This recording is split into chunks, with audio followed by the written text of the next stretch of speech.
He mopped the floors they walked on. They ignored him, laughed when he passed by, called him just the janitor. But he never raised his voice, never fought back. He just watched quietly and took notes until the day he walked onto the stage, not with a mop, but with a microphone. Because the man they looked down on was the man who signed their paychecks. The hallways of Vanguard Corp always gleamed under the halogen lights. Each early morning, before the impeccably suited employees arrived, Mr. Long diligently glided his mop across the marble floors. He was old, his hair white, his back slightly bent, and his gray-blue janitor's uniform seemed to blend into the walls. He performed his work quietly, meticulously, never complaining.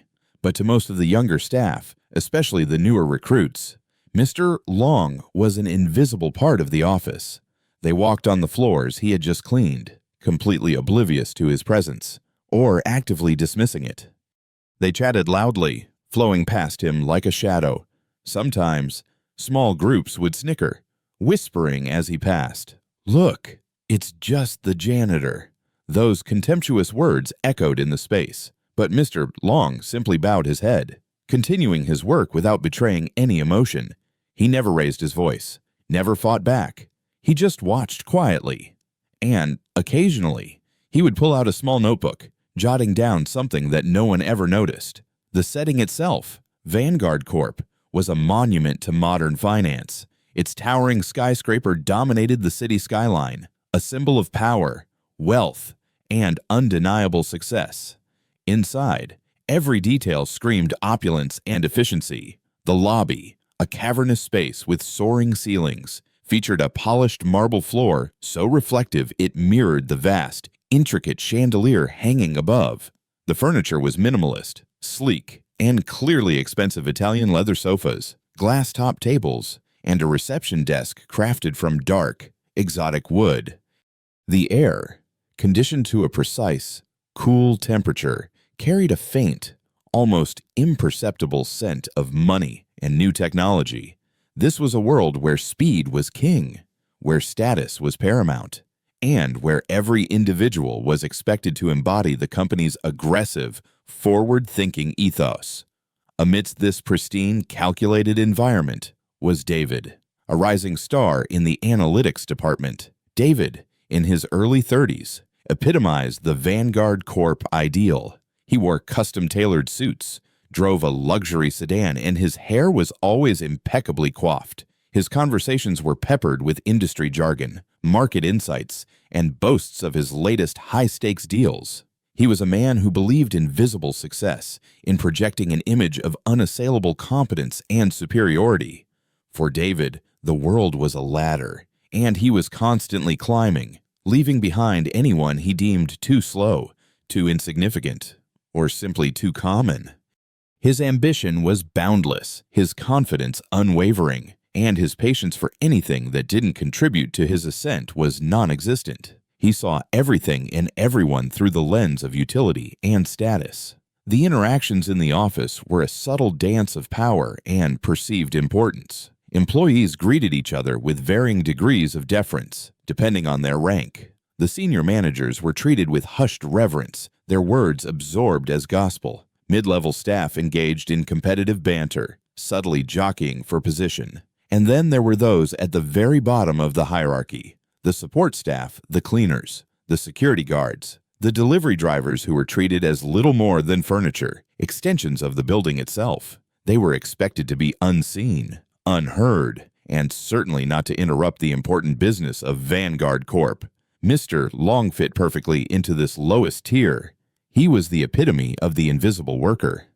His routine was clockwork. He arrived before dawn, the first person in the building after the security guards. He meticulously cleaned every office, every bathroom, every communal area, ensuring that by the time the first wave of executives arrived, the building was immaculate, smelling faintly of citrus and polish. He then retreated to a small, windowless janitor's closet, emerging only for scheduled rounds or when summoned via a discreet intercom. His movements were slow, methodical, betraying no haste, no ambition, just the steady rhythm of a man performing his duty. His age was a contributing factor to his perceived irrelevance. In a company that championed youth, innovation, and aggressive growth.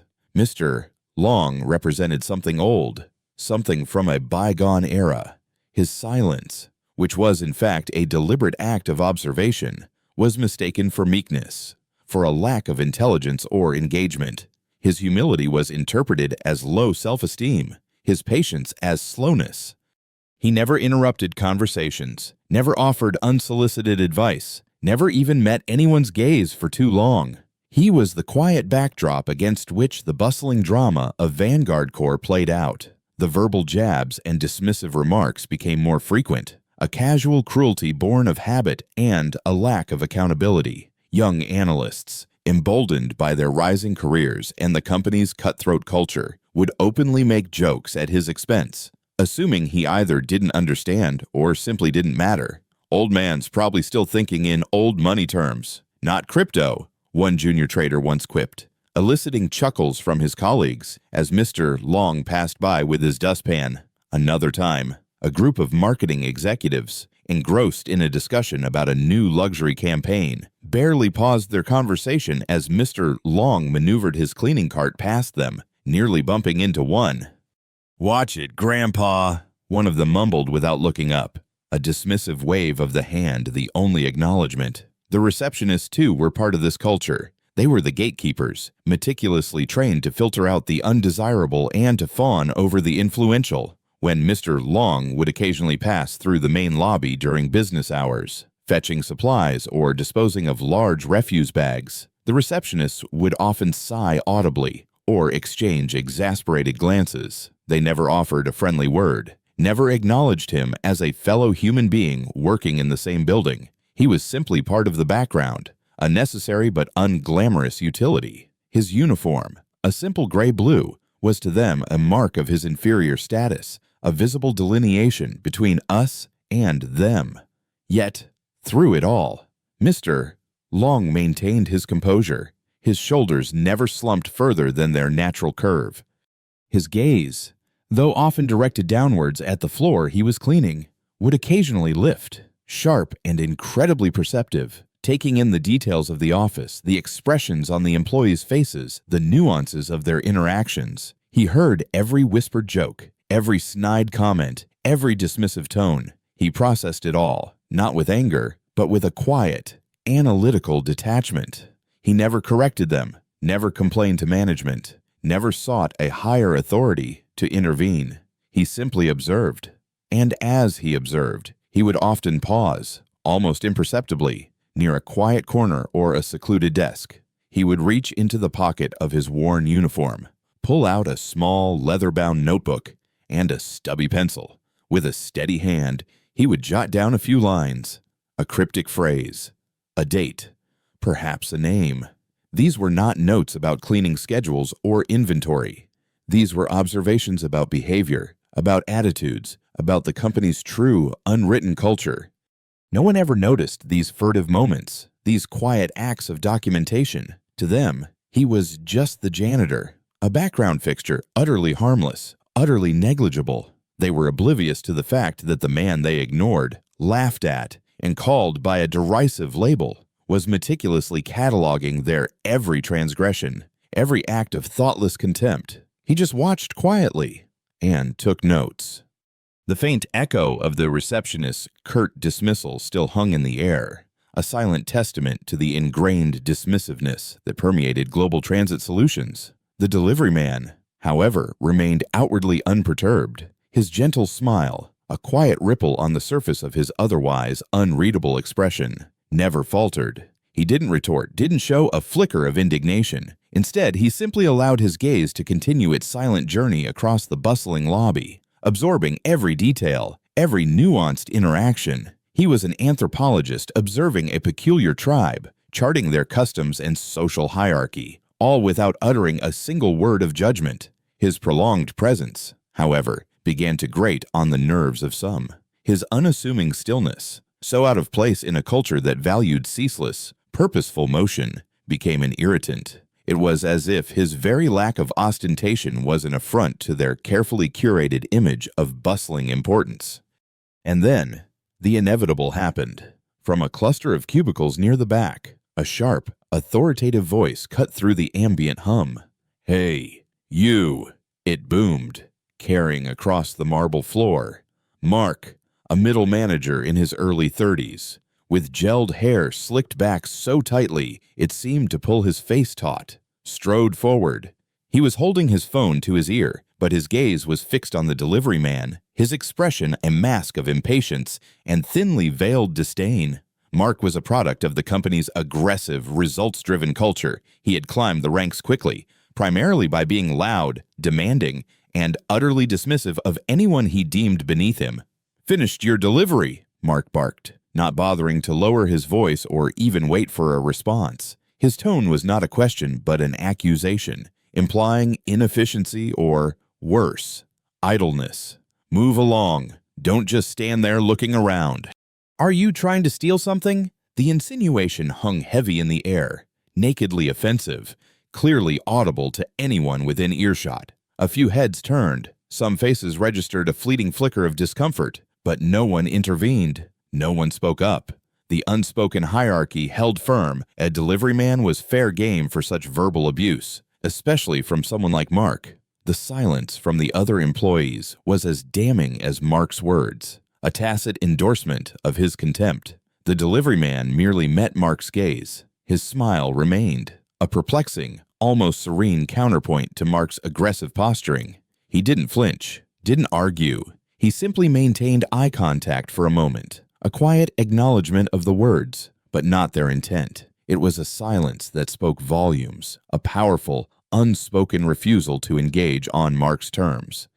Then, with a subtle nod, he turned and, guided by the receptionist's earlier indifferent gesture, walked towards the administrative office to complete the delivery sign-off. His steps were unhurried, almost deliberate, as if to underscore his unshakable calm.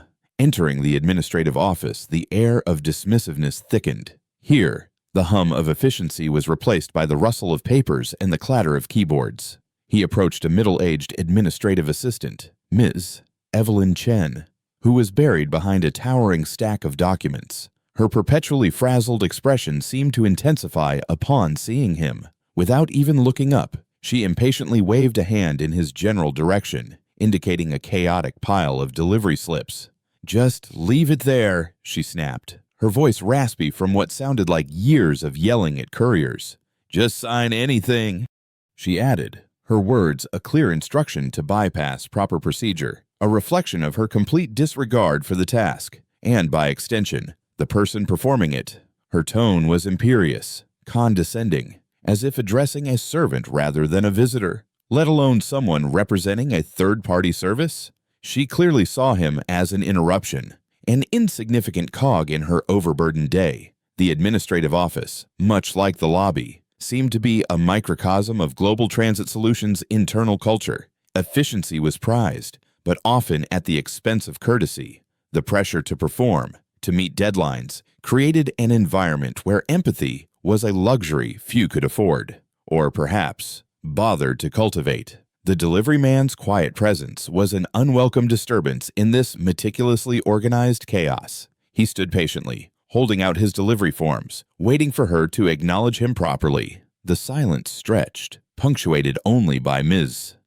Chen's aggressive keyboard clacking. He could hear other conversations around the office, complaints about slow internet, gossip about a new project, jokes that subtly mocked absent colleagues. The general atmosphere was one of detached self-interest, punctuated by bursts of frustration directed outwards. Then, a small, clear voice cut through the din.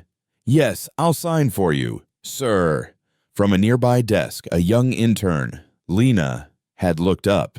She was new, still fresh-faced and eager, her idealism not yet jaded by the cutthroat corporate world. Her eyes, wide and earnest, registered the scene unfolding. Ms. Chen's dismissive attitude, the delivery man's quiet endurance. A flush of embarrassment rose on Lena's cheeks, a silent apology for her colleague's rudeness. She quickly pushed her chair back, stood up, and approached the delivery man with a politeness that felt almost revolutionary in this environment. Her movements were swift, yet respectful.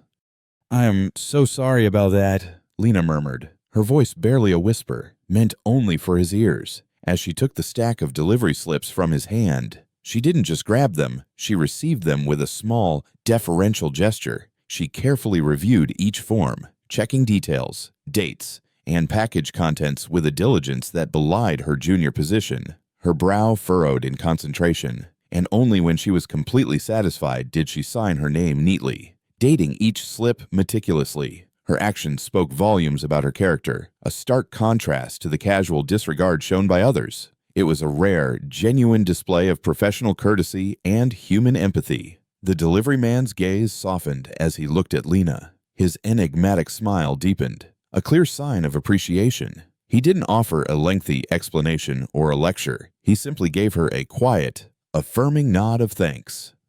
"Thank you," he said, his voice a low, pleasant rumble. The first words he had spoken since entering the company. It was a simple phrase, yet it carried a sincerity that resonated in the otherwise dismissive air. Lena's face brightened, pleased by his acknowledgement. She felt a warmth spread through her, a small victory in a day filled with petty annoyances. With the delivery signed for, the man turned to leave. His steps were as unhurried and composed as when he arrived. He didn't linger, didn't seek further interaction.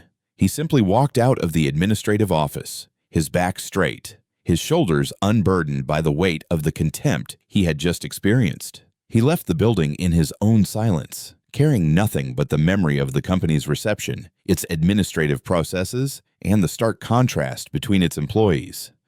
He left behind an office still permeated with casual disdain, and a lone intern whose small act of kindness had shone like a beacon in the prevailing gloom. Little did anyone know, the true purpose of his visit had just been fulfilled, and the invisible test had concluded. The following morning dawned like any other at Global Transit Solutions. The high-tech office building, a monument to corporate ambition, bustled with its usual symphony of productivity. The clatter of keyboards, the low hum of servers, the distant murmur of hushed phone calls all blended into the familiar soundtrack of a successful enterprise. Employees, impeccably dressed and radiating a crisp efficiency, flowed through the corridors, carrying sleek laptops and overflowing coffee mugs. Most were engrossed in their tasks, their faces illuminated by the glow of computer screens, their minds fixated on targets, deadlines, and the endless pursuit of logistical perfection. The brief, almost non-existent interaction with the delivery man yesterday had already faded into the background noise of their demanding professional lives. He was, to them, utterly insignificant, a forgotten ghost in the machine. Min, the ambitious middle manager, was particularly engrossed. He was meticulously reviewing an intricate spreadsheet detailing quarterly freight volumes, already mentally calculating his potential bonus. The brief, irritating encounter with the rustic delivery man had been immediately filed away as an inconsequential annoyance beneath his notice. He felt a surge of satisfaction. His career trajectory was on an upward curve. Thanks to his relentless drive and sharp business acumen, he had no time for trivialities, no patience for anything that didn't directly contribute to his advancement. The receptionist, still basking in her self-assured professionalism, was meticulously arranging fresh flowers on her pristine desk, humming a popular tune. She had already dismissed the unpleasant memory of yesterday's unkempt visitor, her focus firmly on maintaining the polished image of Global Transit Solutions. After all, her job was to filter, to present the perfect facade, and in her mind, that man had simply not fit the picture. Suddenly, an unmistakable sound rippled through the office. It was the simultaneous ping of hundreds of email notifications arriving in unison. A cascade of light washed over the countless computer screens as the new message populated everyone's inbox. The uniformity of the alert suggested it wasn't a personal message, but something addressed to the entire company. A collective sigh, a few disgruntled murmurs about another all-staff memo swept through the departments. Employees paused their work, some with a weary sigh, others with mild curiosity, and clicked open the email. The subject line, stark and immediate, made many squint, then double-take. "Thank you for your assistance during yesterday's internal survey visit." A ripple of confusion, then a faint buzz, began to spread. Internal survey visit. Most hadn't been aware of any official survey. Had they missed a memo? Had a team from another department been here? People exchanged puzzled glances, trying to recall any unusual visitors from the previous day, but it was the sender's name, positioned clearly and unequivocally below the subject line, that caused the first true tremor of apprehension to run through the office. Mr. Thomas Reed, Regional Director, Corporate Oversight Division. Silence descended, swift and absolute. Like a sudden drop in atmospheric pressure, the gentle hum of the office seemed to flatline. Hundreds of eyes, previously scanning the email with mild interest, now fixated on those 3 words, Thomas Reed. The name resonated with immense power within the corporate hierarchy. Mr. Reed wasn't just a director, he was a titan, a formidable figure known for his incisive intellect, his no-nonsense approach, and his unwavering commitment to corporate integrity. He wielded immense influence, capable of making or breaking careers with a single evaluation. His division, Corporate Oversight, was notoriously meticulous, responsible for auditing, reviewing, and ultimately ensuring the operational health and ethical conduct of every branch in the region. A visit from Mr. Reed, even for a survey, was never a casual affair. A cold dread began to creep up Min's spine. His fingers, moments ago confidently navigating spreadsheets, now hovered stiffly over his keyboard. A survey visit yesterday. His mind raced, frantically trying to recall anyone who fit the description of such a high-ranking official. He racked his brain, picturing all the impeccably dressed executives, the suited and booted consultants he had encountered. No one fit the bill. Then, a flicker, a memory, fleeting but persistent, began to surface. A simple t-shirt, worn jeans, that quiet, almost enigmatic smile. His eyes widened in sudden, horrifying recognition. He saw it all in a flash: the faded shirt, the unassuming package, the quiet presence at the reception, the deliberate steps towards the admin office. No, it couldn't be. It was impossible. But the image, once dismissed as irrelevant, now burned with terrifying clarity. Across the room, the receptionist, who had been humming moments before, now sat frozen, her face drained of all color, her perfectly made-up features contorted into an expression of sheer horror as her own memory clicked into place. The rude tone, the curt dismissal, the unasked questions, it all came rushing back.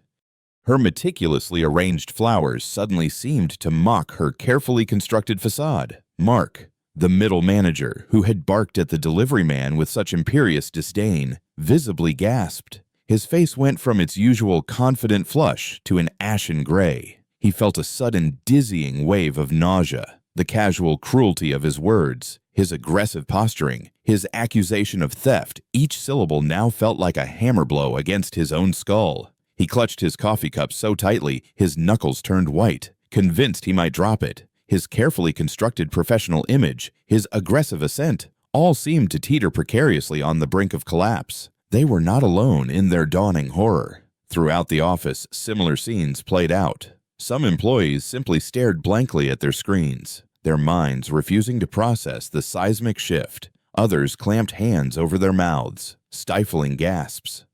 A few whispered in hushed, terrified tones, confirming the unbelievable truth with their colleagues. It was him, the delivery man. He was Mr.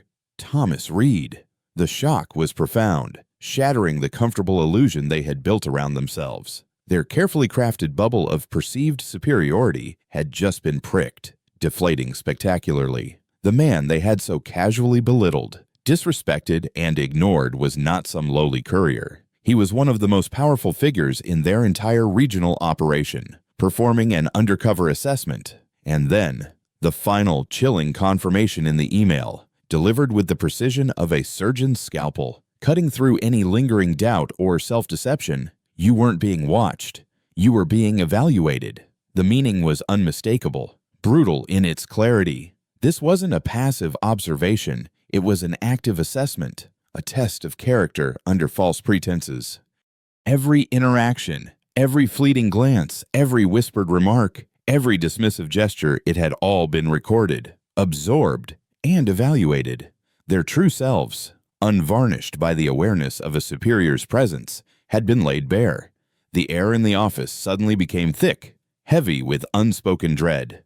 The cheerful hum of productivity was replaced by an oppressive silence. The sound of typing died down completely. The whispers ceased. Everyone looked at each other with panicked and fearful eyes, a shared realization of the sword of Damocles now hanging over their heads. They hadn't just been observed, they had been judged. And clearly, the evaluation results were now firmly, irrevocably, in Mr. Thomas Reed's hands, sealed by their own unwitting actions. The stage was set for the inevitable reckoning. The silence that followed Mr. Reed's email was chilling, thick with a palpable dread.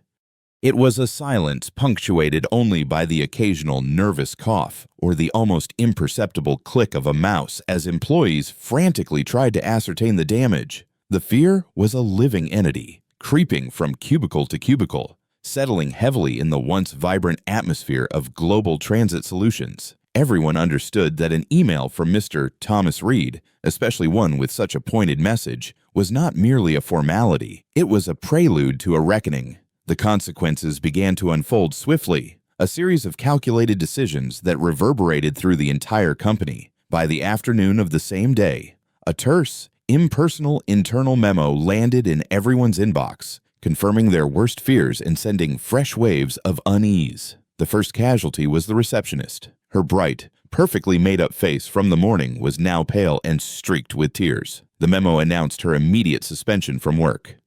The reason cited was starkly clear: failure to uphold company standards of professionalism and demonstrating a severe lack of respect towards a company visitor, detrimental to Global Transit Solutions' brand image. Her position was the very first point of contact, the public face of the enterprise, and her self-important disdain had irrevocably tarnished that image. Her personal belongings were packed discreetly and quickly, and she was escorted out, her once confident stride replaced by a slumped, defeated shuffle. Her departure served as a stark, visible warning to everyone else the consequences were real, and they were swift. Next came the blow to Mark, the middle manager.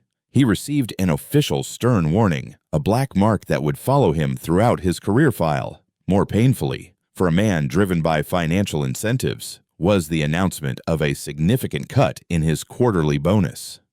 This wasn't just a slap on the wrist, it was a direct hit to his ambition, a costly reminder that his petty abuses of authority had tangible financial repercussions. His loud, aggressive demeanor had cost him dearly. The news of Mark's penalty spread like wildfire, adding another layer of tension to the already strained office atmosphere. No one dared to joke or gossip as freely. The casual camaraderie of yesterday had evaporated, replaced by an underlying current of suspicion and guarded glances. Employees began to second-guess their every interaction, every word, every subtle expression, suddenly hyper-aware that their actions could be under scrutiny at any moment. But amidst this crushing weight of fear and regret, a single, unexpected ray of light pierced through the gloom. Lena, the young intern who had shown genuine kindness and respect to the delivery man, received a special personalized notification.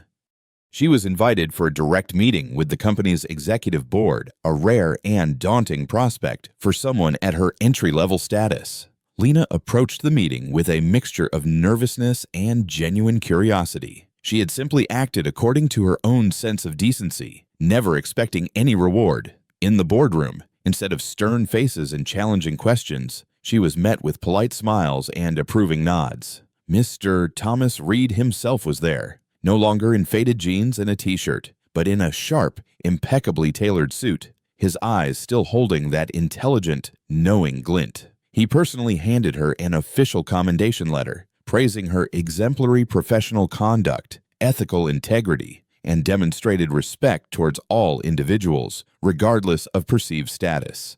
The letter was a powerful testament to her character, but the commendation wasn't the only reward.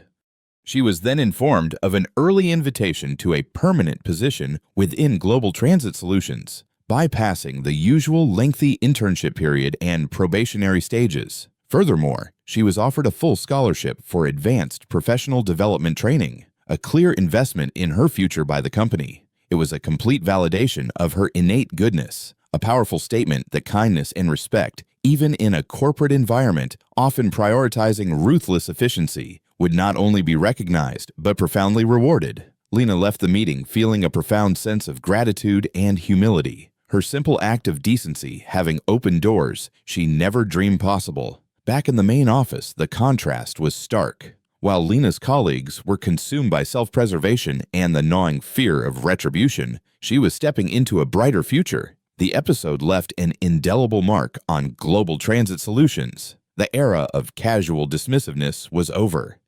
Every interaction now carried an unspoken weight, a new understanding that every person, no matter how they appeared, could hold a key to their own fate. The comfort and ease had been stripped away, leaving behind an acute awareness of judgment and the profound, tangible consequences of disrespect. A week had passed since the seismic shift at Global Transit Solutions. The initial shock had morphed into a lingering apprehension, a quiet tension that settled over every cubicle and conference room. The usual light-hearted banter was replaced by measured conversations, and glances were now furtive, laden with self-consciousness. Everyone still felt the chill of Mr. Reed's survey, and the harsh reality of the suspensions and warnings served as constant, stark reminders. Then, another unexpected event unfolded. It wasn't an email this time, nor a stern memo from HR.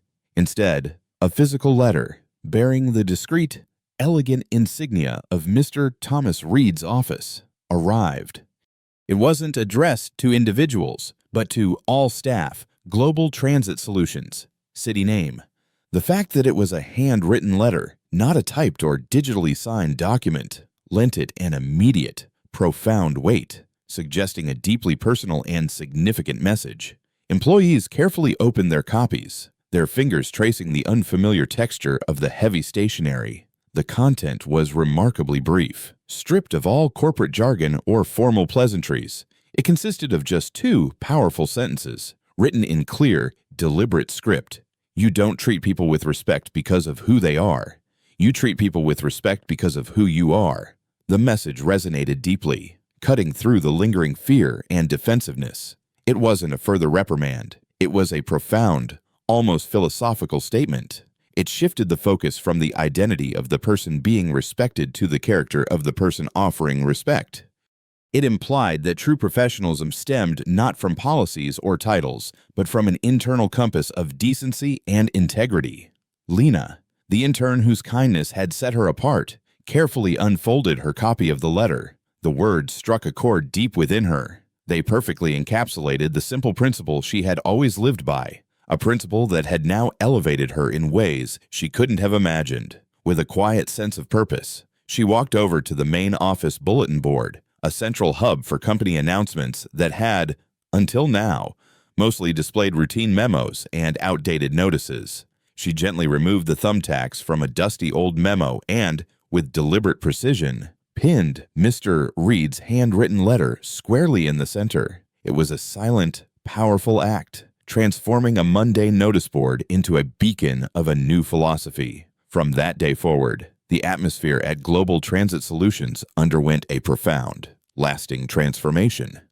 The letter, prominently displayed, became a constant, silent reminder. No longer were there casual dismissals, condescending remarks, or judgmental glances aimed at those in ordinary attire or performing lesser jobs. The delivery personnel, the security guards, the cleaning staff all were now greeted with genuine smiles and respectful nods. The unconscious bias that had permeated the office was slowly, surely, dismantled. People began to see the dignity in every role, the humanity in every interaction, and the company, recognizing the profound impact of this lesson, took it a step further. A new guiding principle, a core tenet of their corporate culture, was formally adopted. It was emblazoned in sleek, modern typography and affixed to the glass doors at the very entrance of Global Transit Solutions, serving as the first thing every visitor and employee saw. Every visitor is a mirror. Next, this principle applied not just to clients or partners, but to anyone who walked through the company doors, whether they were a potential client, a senior executive, a job applicant, or a humble delivery person. Because how you treat others is ultimately a reflection of who you are.